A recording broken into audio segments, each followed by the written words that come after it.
let me start the stream with a big man ting, a big man flex.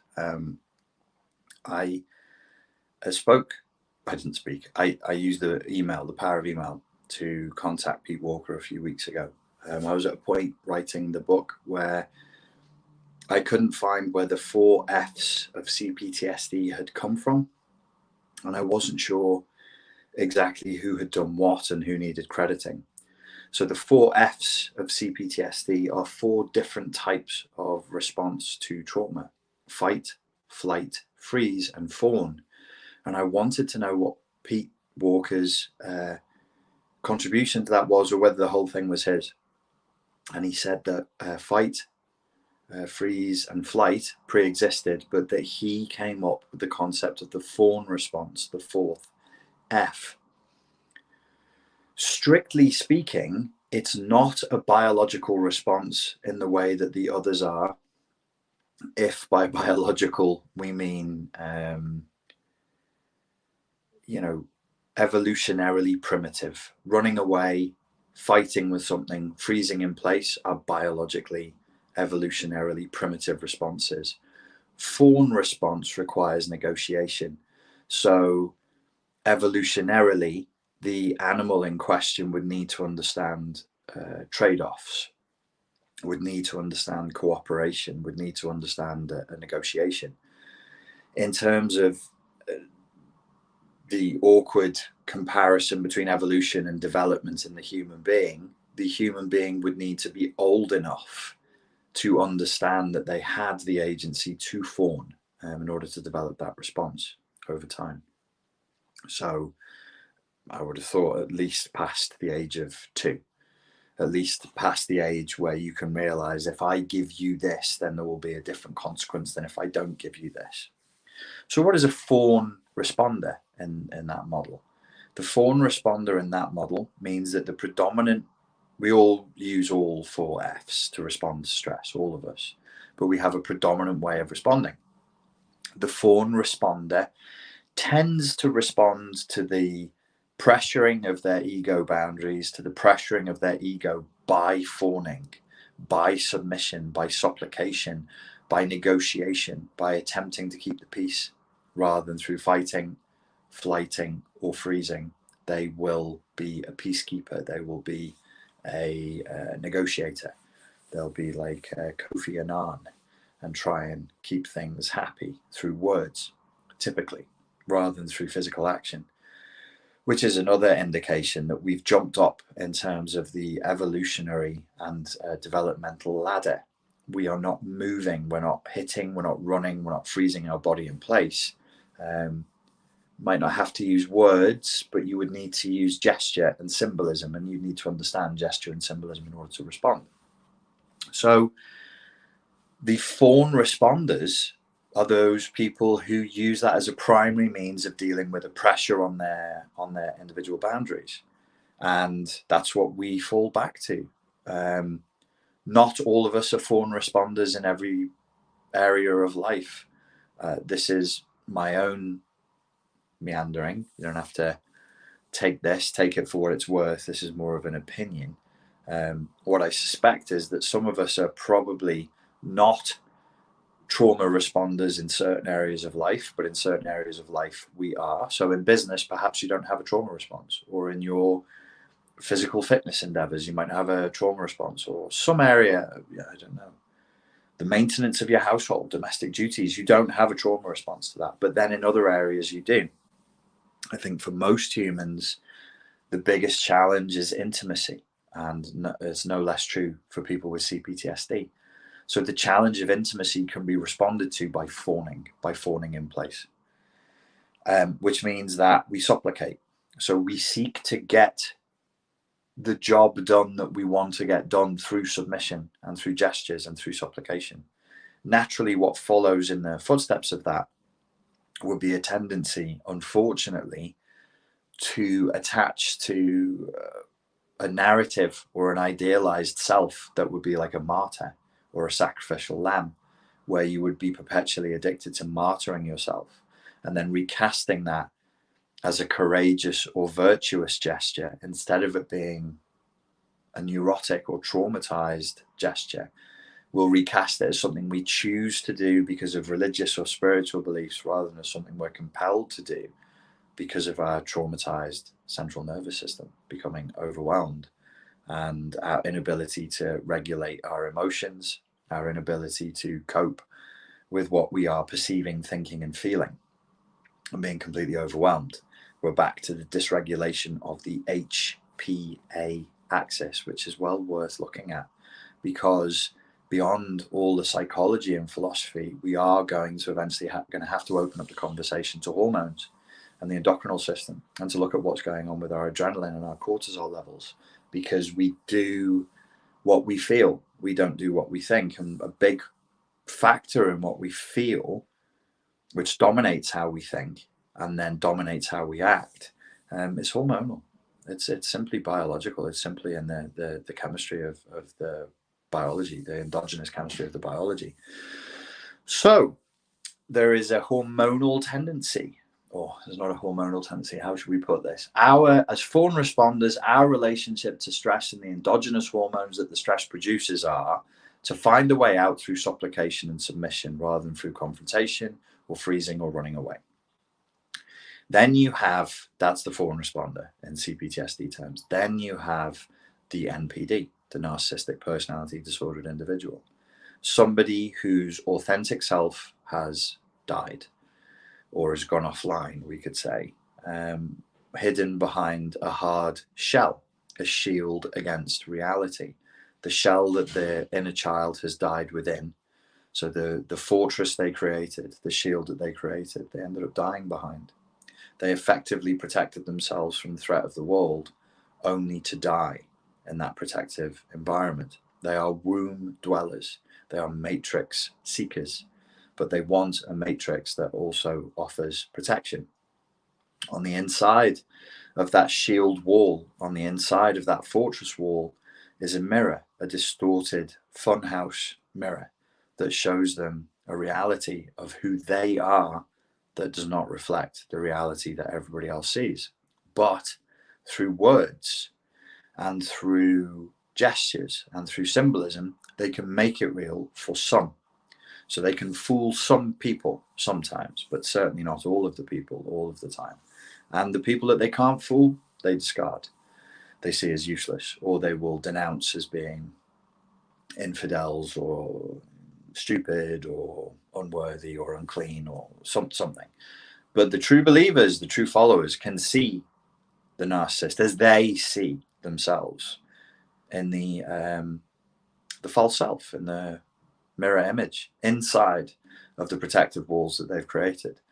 Which means, in order to see them as they see themselves, a degree of intimacy is required. They have to invite you inside the shell, at least to some degree, so that you can see them as they see themselves, so that you can get a taste of how amazing they are in their fantasy of the false self. But you're not actually seeing any vulnerability, and you're not really being invited inside at all. That also is a charade. So you have a charade within a pantomime, within a mystery, within a projection, within an illusion. And it's multiple layers deep. It's turtles all the way down. There's no there. There's no authentic self to be found, even after you go down through all of the levels. There's just nothing there. And anybody who's been in a relationship with a narcissist will tell you that that's the case. Every time you try to push or place a foothold into who that person is or who they say they are, and then move forward from that position that they said they were in, you will find empty space. It's an extremely frustrating and exasperating and at times quite frightening experience, because if you, as a fawn responder, have permitted that person to be special in your life and significant in your life, and presumably that's why you're watching this video, it's a nightmare. It's a nightmare. You really are lost in space. You really are lured into the outer realms beyond Earth's atmosphere, into a highly toxic, highly dangerous vacuum where there is only screaming death, with artificial intelligence there with you, but you believed it was a person, and you believed they knew what they were doing and they were taking you somewhere that was good, but they're not taking you anywhere. They're just taking you. They're just and only taking you for a ride, because that's what they need, because they're lonely. So you must leave Earth, you must leave your family, you must leave your friends, you must leave your culture, your home, and your country, and go with them, and then be hermetically sealed inside of that matrix-like, womb-like spaceship with them, and then go on a journey nowhere. And then when it's all over and you realize what they've done, and you start smashing up the spaceship, and you start smashing the motherboard and tearing the wires out, having your screaming hysterical fit and destroying the artificial intelligence, where will you find yourself? Abandoned outside of Earth's atmosphere. Tell me if this does not match your experience of the narcissistic relationship and where it ends up. It's really damaging. It's really, really frightening. And that's why I titled this A Match Made in Hell. They will pull your insides out of you and tell you that's necessary, and then leave you where you are. And then it's your job to pop your insides back in.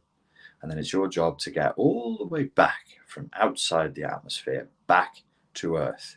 And that can be a frightening and challenging journey. Not everybody makes it. A lot of people stay out there amongst the long dead Russian and Chinese satellites just spinning in the atmosphere at great speeds, but never getting back to Earth. And they make many, many revolutions for years and years and years. They become part of space detritus. They become part of the space crap. They look fondly at Earth, and they say that that's contact with the Earth. They look down and they say, yes, I'm there, but they're not. They're living in a fantasy. There really is a unique type of post-traumatic stress, of complex post-traumatic stress disorder, that I really believe is only felt by the victims of narcissistic abuse in an adult intimate relationship. And it's quite frightening, because that's a graveyard up there, out where the satellites spin uselessly. They serve no purpose. They're long since off. The electricity's died many years ago, and there's literally just junk. It's just junk out there in space, and you're spinning with it, not by your own agency. Not by your own agency. The rest of the world is moving, and in relativity terms, you think that's you. You're not moving. You're still, and you're still spinning in space, buffeted by other bits of detritus. I see this when I look at the comments. I see this on the forums. I see this. I don't go on Facebook anymore. What lunatic would? But I see this out there. I see people spinning bits of detritus out there in the atmosphere amongst the other satellites, advising each other on how to live life, advising each other on what to do next. Well, my friends, you must first return to Earth. Coming back through the atmosphere will suck. You will burn. You will feel, you'll pull some G's, as they say. And then when you land, that will not be a dignified landing either. It will be humiliating. It will be hard. It will be painful. But on the other side of that journey, you can re-emerge from this a stronger human being. And you will, as long as you don't give up, and as long as you keep telling yourself the truth. But if you're trapped in solipsism, if you're trapped in the idea that everything is okay and you're doing okay and you're handling this on your, I don't know, your twin flame journey as a yogic Buddhist space cadet or whatever the F you tell yourself, you really are just going to stay out in space. You have to tell yourself the truth to overcome this, and it's not easy. Many of the metaphors that I use are significant on the micro level between individuals, and they're significant on the macro level, individuals in relationship with their administrations, with their governments, and so on. There are people who are living as space cadets, as useless bits of detritus floating around in space. And it's awful. I blame no one. You know, this is not the time for blaming. It's not the time for castigation, though we do enjoy castigation. It's not the time for that, but it is a time to recognize where we're at. And many of us have been duped, and now we're trapped in the atmosphere. We don't know how to get back to Earth. My humble opinion is that humility is the way forward, combined with honesty. You must return to therapy. You must start telling yourself the truth. You must let go of your fantasies. You must let go of your toys, of the things that you've enjoyed playing with for so long. And everything that gives you an ability to self-soothe should be seen as dangerous, should be seen as, well, effectively narcissistic. Narcissism, narcotic, it's the same root. It's a drug and it's a numbing agent and it induces sleep.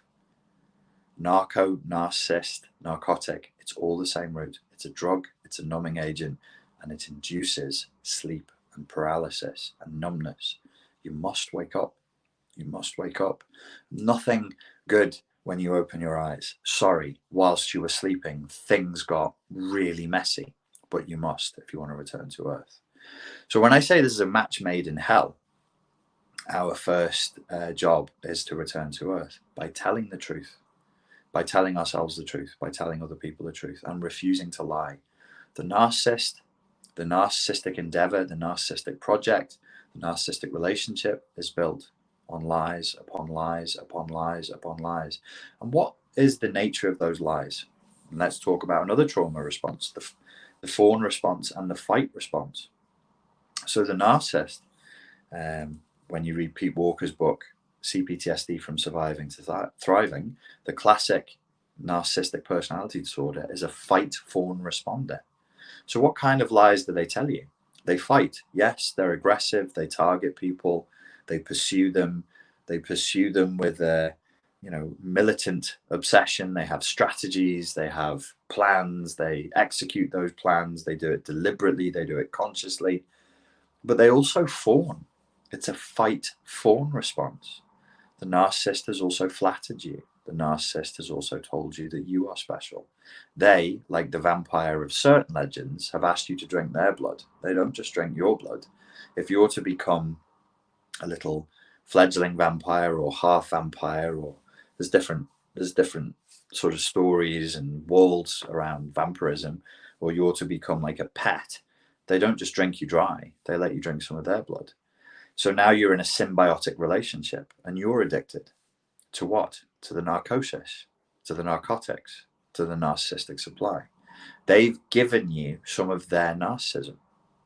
That's what keeps people out in space, because they're trapped in solipsism. Narcissism and solipsism are the same thing. If you're trapped, you're the little prince. You can't look at reality as it is, because it becomes painful, it becomes distasteful. Everything outside the matrix, everything outside the hermetically sealed vampire's tomb is cold, painful, harsh. Sunlight causes me to burn and die. I don't want the sunlight of truth. I don't want the end touching my skin, because I'll burn and die in the truth of light. So I stay in the dark. I wake up at night and I work at night. This is all a metaphor for deception. If you know your tarot cards, the moon card is a card of deception and spying and manipulation. Everything that is done at night is considered to be duplicitous. So we have to return to the light. Does it hurt? Yes, it hurts to the extent that you're infected with the poison. It hurts to the extent that you're addicted. But on the other side of that addiction, and on the other side of that going cold turkey, and the breakdown that comes with that, and it will be a breakdown, is a new life. You are effectively reborn. You're born again. You're born anew. You have had the vampire's claws and teeth in you. You've had the spider inject you with its poison, but you overcame death. Because it's a living death. It's a perpetual living death that goes on forever and ever and ever. We say Peter Pan.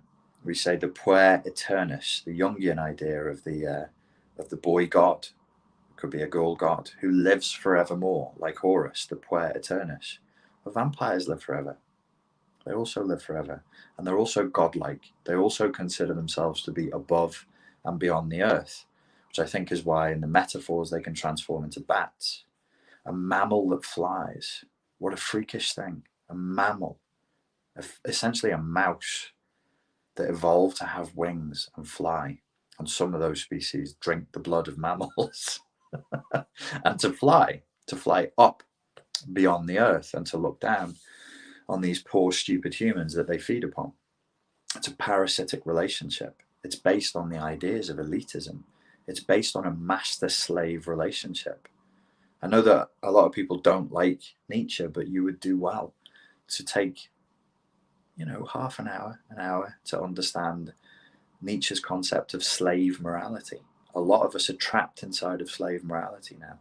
We have the vampire's fangs sunk deep into us and we're incredibly addicted, but we're telling ourselves and other people that we are the virtuous, we are the righteous. You're slaves. You're slaves. You're cowards. You're bullies. And you're addicted to the narcotic. You're addicted to narcosis. You're addicted to narcissism. They have made narcissists of you through their brainwashing. What's brainwashing? What's hypnosis? What's propaganda? It's words. I speak words frequently and repetitively enough that it entrains your brain to see reality in that way. What happens after a traumatic event? What happens after narcissistic abuse? You can develop something called post-traumatic embitterment syndrome.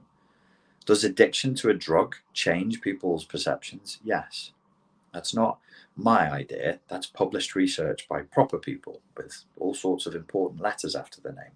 It absolutely changes your perception of human relationships in the world. My God, if you've been a drug addict or an alcoholic, you've seen another side of life that perhaps you should never have seen. So there is an apocalyptic element to this. And I think this is one of the many things that makes the narcissist so seductive. Do you want to see the underbelly of the world? Do you want to see beyond cultural tropes? Do you want to see beyond illusion and the boring, pedestrian, quotidian nature of daily life? Yes, please. Being a good boy is quite dull. Being a good girl is quite dull. Show me the other side. Show me what lies beyond. And that's the apocalypse. The apocalypse is the revelation. It's the book of Revelation. The narcissist can take you there. So can the psychopath, because they see what other people don't see. They have fantastic insight into others. Not great insight into themselves, but into others and the way the world works. They have great insight. So you go with them. It's seductive. Come with me. I will show you the true nature of the earth. I'll show you the guts of the beast. I'll show you the clockwork beneath the carapace. Okay, let's go there. It costs a little, just a little blood, just a little time, just a little attention, just a little love. But you'll see. Oh, you'll see all right. You'll see all right. But it comes at a great cost. Again, I'm talking microcosmically and macrocosmically. I have to be a little covert and careful with my language for reasons that you all know. I can't say it outright. But that's what we're looking at. The fawn, the traumatized fawn responding populace who have been told this is the right way to be in a hellish relationship with a highly narcissistic, let's say, masterclass of people who have no empathy whatsoever, are arrogant, are in love with a fantasy version of themselves, are entitled, are exploitative, and so on, ticking all of the 9 little boxes for narcissistic personality disorder. 23 minutes and 28 seconds. I have done my monologue. Now I will answer your questions that you asked me within the community that were most highly rated. Are you ready? I don't care if you're not ready. It's happening anyway. Anjali says, "Hi Richard, I am still paralyzed by fear of judgment and rejection at times. How do I overcome this if being authentic is one of my important values? With courage, whatever it is that you're trying to do, whatever challenge you face in life, whenever you add courage, it will always be easier and clearer. There's no way to do this that's pain-free. You will be judged. You will be rejected. So the only question is, are you tough enough? Don't ask, how do I dodge judgment and how do I dodge rejection? Ask, how do I handle judgment and how do I handle rejection? How do I convince myself that I'm strong enough to deal with judgment and rejection and move forward from there? If you are doing the right thing, if you are engaged in right thought, right word, right deed, from a place of right intention, then to a degree you are protected. You're protected morally. You're protected in the sense that you were telling the truth as you saw it. And there is something to that. So yeah, don't ask how to avoid it. Just accept that judgment and rejection will come, and that you'll deal with it when it comes. I'm doing this by the false illusion of democracy here. It's done by votes, so people's questions being answered by the number of votes that they got. Verona asks, "Hi Richard, hello. Can you share your opinion, ideas, psychological analysis?" Heavens, I can try. Of what healthy vulnerability looks like. I could draw you a picture if you want to see what it looks like in an intimate space. I'm going to say no. I'm going to say no off the bat, and then I'm going to try. But no is the authentic answer. You can't, on a YouTube stream, tell someone what healthy vulnerability looks like. Truly, not really. But I'm going to try anyway. Vulnerability used to be an unsafe place. So if I'm now my authentic adult self and I feel safe, not vulnerable, is it simply an honest expression of feeling? Yeah, there's so a little bit of semantics here. There's vulnerability in the sense that I feel like I'm incapable, and I feel weak, and I feel like I would not be able to defend myself from threat. You know, where is the enemy? The enemy's position is vulnerable. Let's strike before dawn. Okay.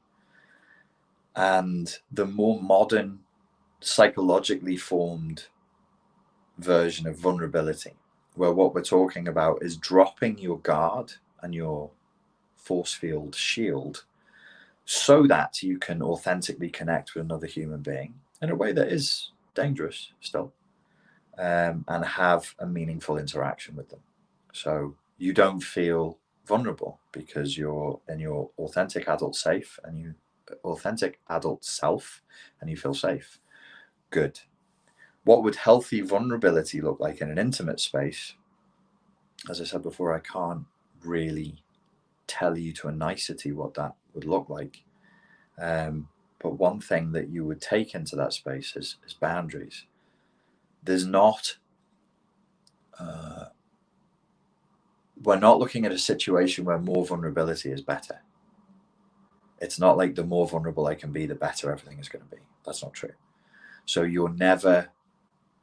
I can't think of a situation where a human being in this world would benefit from being vulnerable in a completely unboundaried way.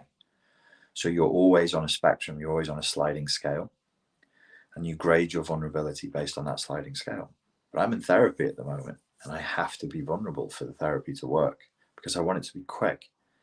Not because I'm miserly with money, but I'm miserly with time. So when one goes to therapy, this is an example of vulnerability. I would always say to people, just tell them the truth. Everything that you're ashamed of, try getting that out first in the front end of the session so that the poor, beleaguered therapist doesn't have to waste an hour teasing that from you. Tell them what it is, presuming that you've checked them, you vetted them, you're in good rapport with them, you trust their professionalism and everything else, so you're still boundaried. And then once you've done that, tell them. That's vulnerability in the second sense, the psychologically informed sense. I hope that was useful, even though I said I couldn't answer your question. Pure male. Oh, yes, pure male asks, not sure if it will be relevant, but I'd love to hear your take on trusting again after an abusive relationship. I've found it extremely hard. I spoke to Matt Pfeiffer last week. That interview was recorded and hopefully will be out tomorrow. I've got a podcast on this channel that's starting Sunday, so it should be starting tomorrow, hopefully. Matt Pfeiffer is the first interviewee. And one of the points that he made, and I agree wholeheartedly with him, is when people are coming out of abusive relationships, when they say they can't trust again, what they really mean is they don't trust themselves to make good choices and to make good decisions. So it's really about what you're saying is that you don't trust you because you're looking at you and going, my God, look at these crazy messed up decisions I made in the past, I can't be trusted. So it's easier then to just say, well, don't trust anyone, because we, the self, the collective self, doesn't trust we. We don't trust we. Us doesn't trust us. I don't trust I. I and I doesn't trust I. So I'm not going to do it. When you have done the work to the point where you can trust yourself again, then you will be able to trust other people, because you'll be able to trust your judgment about other people. Okay, we got time for one more. I'm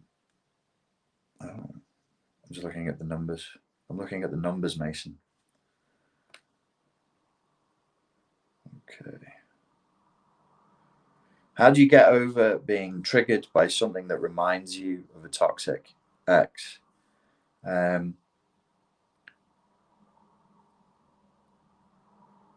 Anna asked this question, and this will be the last question I'll answer here today. When you're talking about something like this, and you say, this feels tight to me, so let's open this up. I'm triggered by a thing, so me triggered, which is a verb, by a thing that's something my toxic ex did. So he goes here, the trigger goes here, and the thing goes, I don't know, here, and then I'm here.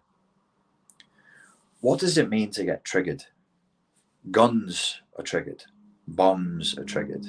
They explode. They're mindless. There's no gap of consciousness between the triggering of a bomb and the bomb going off. It's mindless. We're not guns. We're not bombs. So let's question the idea that you're triggered, and let's work with that. So that's for you to do, to look at. What does it mean when you're triggered?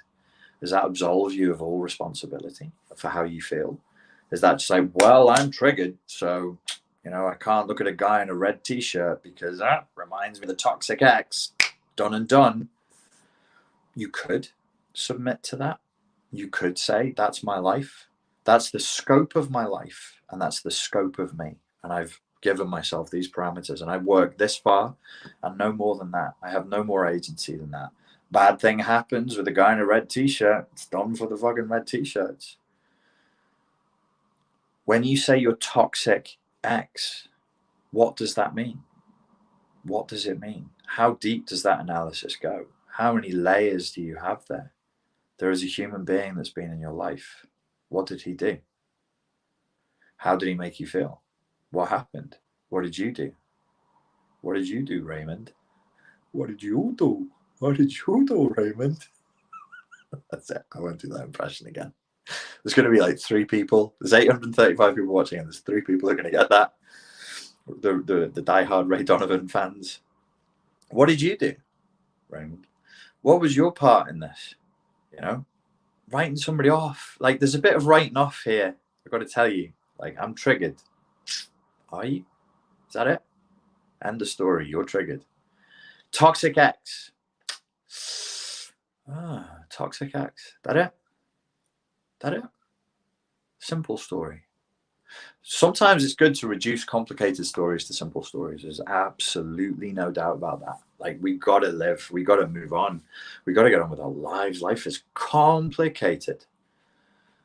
And sometimes to simplify a complicated event in our lives just allows us to pack it up and put it away. And that can be a good thing. Do we lose anything when we do that? Does that mean the story is true? Does that mean we got everything? Sometimes when we got to simplify the complicated stuff in our lives and pack it away, what do we lose? And how does it advantage us?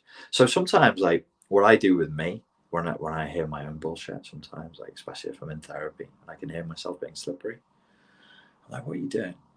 What's this? What's this? What are you doing right now? What's this little game we're playing right now? So I'll go and I'll play a game with myself after the therapy's ended. And I'll look at myself and I'll assume that I'm being a slippery little fish. I'm like, what are you doing, slippery little fish? What are you trying to do? What are you trying to avoid? Is there anything here that we're trying to avoid? Because the simplification of a story, not through any fault of your own, but it's just the nature of simplifying narratives. A simplified narrative usually has the advantage of abrogating responsibility. I just said we've got to simplify a narrative, man. You've got to get on with your life. You've got to move on, but you're not getting on with your life. It's still here. So are you living with the cost of a hyper simplified narrative? Maybe not, but maybe you are. It sounds simplified. I don't like it. I don't like the way you wrote it. It doesn't sound right to me. My toxic ex did this and it triggers me.